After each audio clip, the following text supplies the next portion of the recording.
আসসালামু আলাইকুম প্রিয় ভিউয়ার্স, আশা করি আপনারা সবাই ভালো আছেন। আজকে আরেকটি গুরুত্বপূর্ণ ভিডিওতে আপনাদেরকে স্বাগত। আমি এখানে কিছু কবুতর রাখছি গোসল করার জন্য, আজকে নামাইছি। এই সবগুলো কবুতরই রেস্টে ছিল, অনেকদিন রেস্ট দেওয়ার পর আজকে গোসল দেওয়ার জন্য দিলাম। ডিম পাড়ার প্রস্তুতি নেওয়া হচ্ছে। তো অবশ্যই গোসল দেওয়ার কারণ হচ্ছে যে কবুতর ডিম পাড়ার আগে গোসল দিলে একটু ভালো হয়। কবুতরের শরীরে উকুন হয়, ময়লা হয়। উকুন ময়লার কারণে কবুতর অনেক ক্ষেত্রে দেখা গেছে এই শরীর মানে কি বলে পশম মুখ দিয়ে নাড়াচাড়া করে এবং ডিম দেওয়ার সময় ডিমে দিতে অ্যাক্টিভ থাকে না। তো এটার কারণ হচ্ছে উকুননাশক এবং অতিরিক্ত ময়লা হওয়ার কারণ। তো এগুলাকে দূর করার জন্য সবচেয়ে বেস্ট সময় আমি মনে করি কবুতরকে ডিম পাড়ার আগে একবার গোসল দেওয়ার চেষ্টা করবেন। যদি গোসল দিতে পারেন তাহলে উকুনটাও একটু কমে যায়, যেহেতু গোসলের কারণে, এবং শরীরে যে ময়লাটা থাকে সেই ময়লাটাও দূর হয়ে যায়।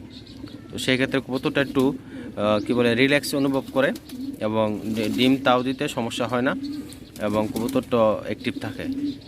তো এখন একটা জিনিস বুঝবেন যে যখন কবুতরকে আপনি গোসল দেওয়াবেন অবশ্যই এখানে একটা মেডিসিন দিবেন, সেটা হচ্ছে এসএমিক 1%, যেটা খুবই উপকারিতা পাওয়া গেছে এবং সেটা আমি নিজে কন্টিনিউ ব্যবহার করি।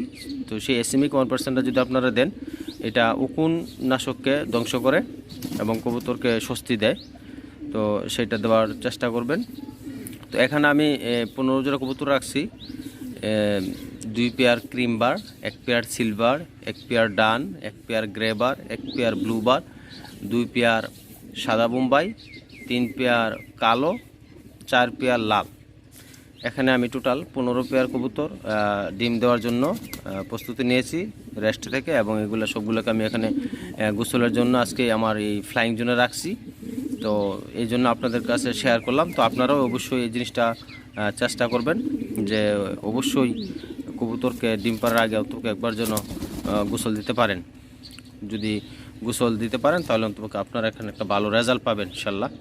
তো ভিউয়ার্স, ইনশাল্লাহ অবশ্যই দোয়া করবেন আমার জন্য। আর আমার চ্যানেলটা যেহেতু নতুন, যারা সাবস্ক্রাইব করেন অবশ্যই দয়া করে সাবস্ক্রাইব করবেন। আসসালামু আলাইকুম।